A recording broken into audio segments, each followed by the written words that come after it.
Beware the Fish by Gordon Korman. We're looking into it.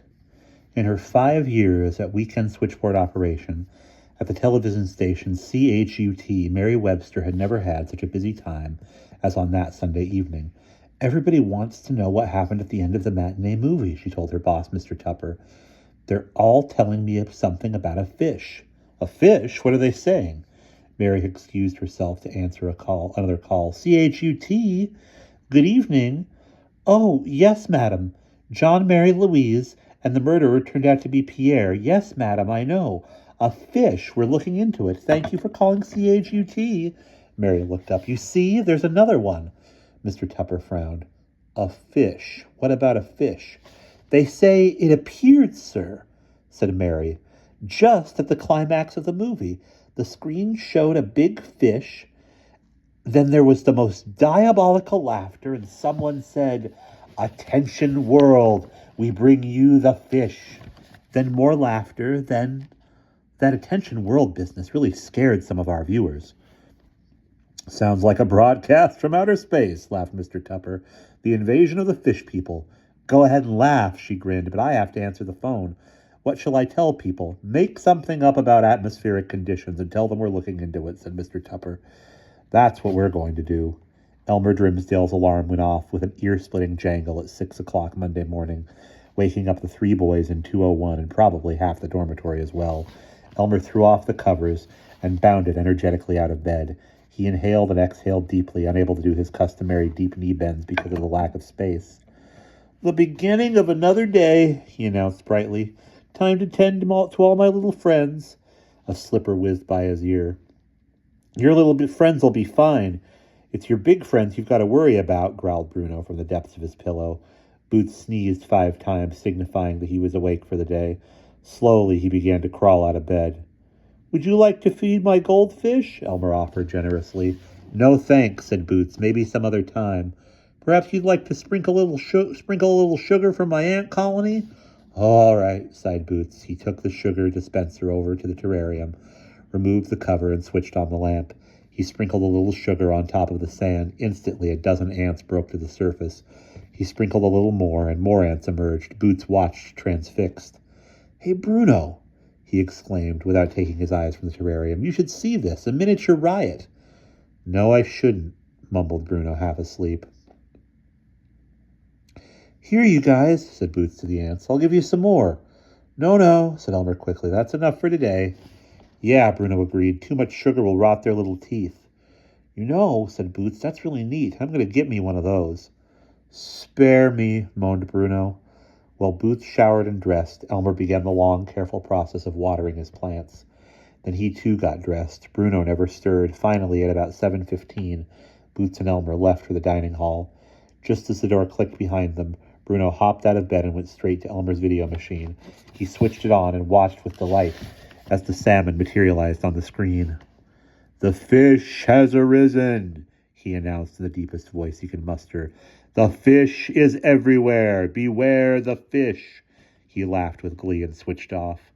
This was the best new toy he had had for many a year. Bruno sighed wistfully. It was too bad Elmer's wonderful machine could not telecast anything but the little screen on the black box. Bruno would dearly have loved to make his fish jokes via TV to Mr. Sturgeon himself, without the headmaster being able to find out it was him. Little did Bruno know that his message, along with the picture of Elmer's salmon, had reached Mr. Sturgeon and every other television viewer in the vicinity of MacDonald Hall by means of the early show. A class detention made Bruno and Boots late getting out of science class. It was about 4 when they strolled across the campus toward dormitory 2. Boy, was Mr. Hubert ever mad, said Bruno. Who set fire to the counter anyway? Who else, replied Boots. Old Butterfingers, but it was an accident. With him it always is, grinned Bruno. The 2 boys entered the dormitory and walked down the hall to 201. When they opened the door, an amazing sight met their eyes. By relocating some of the furniture and various experiments, Elmer had managed to set up an extensive chemistry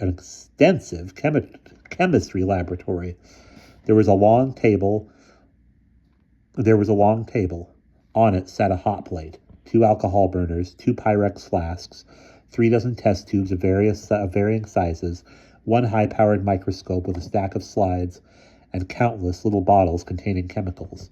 There were also beakers, eyedroppers, applicator sticks, stirring rods, and a scale. "Elmer, what's going on?" asked Bruno in amazement. "My cure for the common cold," explained Elmer. "I think I'm on the right track." "But we have to live here," Boots protested. "There's no room." "Do you know the kind of publicity a cure for the common cold would bring to McDonald Hall?" cried Bruno enthusiastically. "You go ahead and work, Elm. Take all the room you need." "Thank you," mumbled Elmer. Bruno climbed across Boots's bed and carefully picked his way over to his favorite gadget. He switched it on and waited for the fish image to appear on screen. "This is the Fish Patrol," he announced loudly. "We bring you salutations from the fish bowl." He laughed diabolically. "Wahahaha! Beware the fish. You never know where he may strike next." Bruno switched the device off. "Marvelous!" he exclaimed. "It's so good for my morale." "The fish would kill you if he heard all that," observed Boots. "How can he hear it?" scoffed Bruno. "We're our own little TV station. One camera, one set," he pointed to the salmon poster, "and one superstar." In the headmaster's residence, an annoyed Mrs. Sturgeon, her favorite soap opera rudely interrupted by yet another fish broadcast, was dialing CHUT. At RCMP headquarters in Ottawa, Deputy Chief Bullock sifted through a pile of memos and reports before leaving for the day. One in particular caught his attention. "Request received from Board of Broadcast Governors to investigate unexplained interruption of TV broadcast in Chutney, Ontario.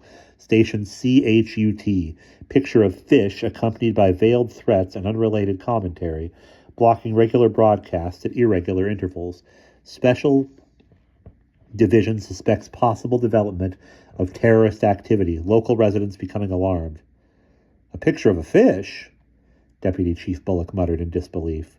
He swiveled in his chair, found Chutney on his map, then sat back perplexed. In perplexity. "Why Chutney?" "Probably a joke," he decided. Still, if it was something serious and he ignored it, a smile spread across his face. Sergeant Harold P. Featherstone, assigned to his division just 2 weeks before, was young, eager, and in need of field experience. And he had twice stolen his superior's parking space at headquarters. Deputy Chief Bullock flipped on the intercom. "Send Sergeant Featherstone to my office," he told the secretary. "I have an assignment for him." "Okay, you guys," announced Bruno, consulting his watch. "It's after midnight. Time to go to scrimmages." "Bruno, are you crazy?" Boots protested. The fish said he never wants to catch us over there again," finished Bruno. "If anyone catches us, which isn't due for another 1,000,000 years, it'll be Miss Scrimmage. So let's go." Their discussion was interrupted by loud, angry voices from down the hall. Boots crawled across his bed and opened the door just in time to see Sidney Rempolsky tearing toward him, trying to outrun a broken lamp that Larry Wilson had thrown at him. Sidney hit the bed and catapulted into the room. He came to rest in a tangle of TV wires and cables. "And don't come back!" bellowed Larry from 204. The door of room 200 burst open, and Housemaster Alex Flynn, the school's athletic director, rushed out into the hall in his underwear. "Pipe down out here!" he hollered. "It's the middle of the night!" He stormed back into his room and slammed the door. Bruno helped Sidney up off the floor. "What are you doing here?" he asked. "Larry threw me out," complained Sidney. "Geez, Krabby, it was just an accident." "Another accident?" said Boots. "What did you break this time?" "His lamp," admitted Sidney. "It fell when I overturned the desk on his foot." He looked anxiously at the three faces around him. "Well, don't look at me like that. Anyone can have a little run of bad luck." "We have an appointment," said Bruno. "You'll have to go back to your own room." "But Larry won't let me in," protested Sidney. "He's really mad." "Well, we can't leave you here or you'll wreck the place. You'll just have to come with us to scrimmages. There's always room for one more." "I'll stay here," offered Elmer quickly. "I wouldn't want to jeopardize the expedition. 4 people may be noticed more easily than 3. "Good thinking," replied Bruno. "All right, Elm. You stay here and mind the store. Boots, Sidney, let's go." Bruno and Boots climbed easily out the window and stood flush against the wall. Sidney tumbled out after them. going head over heels across the sill and landing flat on his back in the shrubbery. Boots flashed his roommate a look of hopelessness as the two of them picked Sydney up. They hustled him across the campus, and with only one further mishap, when he caught his foot on the fence, they finally reached Miss Scrimmage's. Kathy and Diane were already at the window. Pushing Sydney ahead of them, Bruno and Boots climbed up the drain pipe into the room. "Hi," Kathy greeted them. "Who's your friend?" "This is Butterfingers Rampolsky," Bruno said. "He breaks things a lot, usually his own neck." The girls greeted Sydney in a friendly manner. "What happened to you two?" Diane asked. "Miss Scrimmage said she turned you over to the fish. He must have been boiling." "Oh, he was," replied Bruno, "but mostly at Miss Scrimmage. He went easy on us. We just got a day's confinement." "How did you people do with those suggestions?" asked Boots. How do we make the hall famous?" "Most of the girls are pretty stupid," said Kathy. "They suggested you rob a bank and stuff like that. Then, when you get caught, you'll get your names in the paper." "Small minds think alike," Bruno muttered. "We got a lot of that from the guys, too. Don't tell me that's the best you can do." "Not to worry," she announced brightly, "because I, Catherine Elizabeth Burton, used my very own personal brain, thought up the idea. Using my very own personal brain, thought up the idea that's the answer to your problem." "What is it?" "Not so fast," said Kathy, smiling broadly. "What's in it for me?" "Our undying thanks," said Bruno. "And a potted philodendron," added Boots, "courtesy of Elmer Grimsdale. It's a deal. Here's my idea. If you guys could set a world record at something, you'd get into the papers and on TV. And you'd get McDonald Hall into the Rankin Book of World Records." "That's a great idea," exclaimed Bruno. "We've got so much talent at the Hall, it'll be a cinch." "I agree," said Sydney shyly. "I don't know," objected Boots. "People who make the record books are mighty hard to beat. Like roller skating, for instance. The world record holder skated all the way from Victoria to St. John's, almost 8,000 kilometers. I can just see the fish allowing us to do something like that." Kathy looked crestfallen.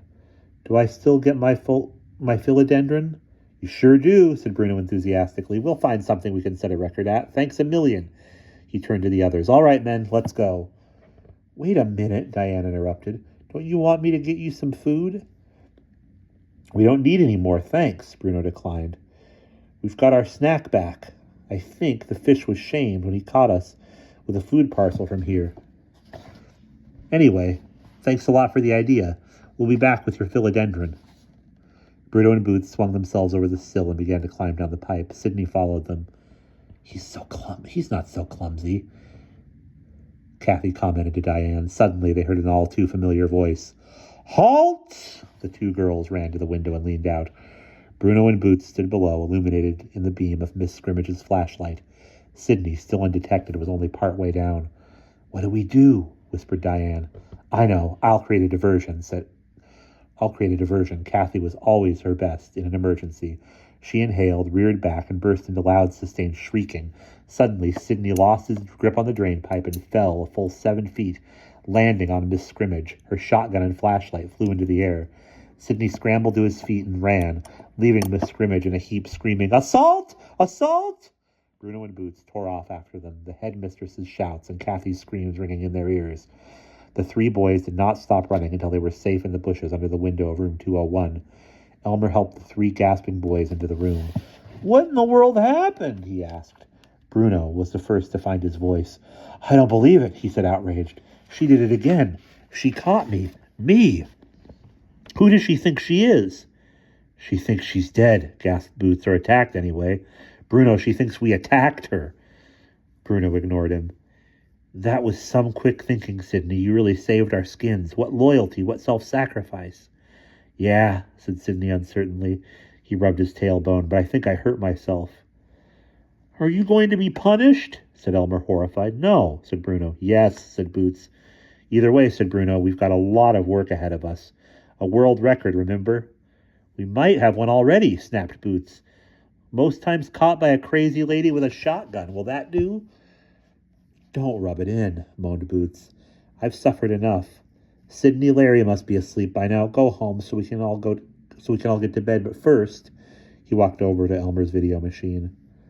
"Calm down, Miss Scrimmage," said Mr. Sturgeon into the telephone. "I can't understand a word you're saying. Yes, that's better. My boys attacked you? Physically? Impossible. My boys are capable of a lot of mischief, but not that.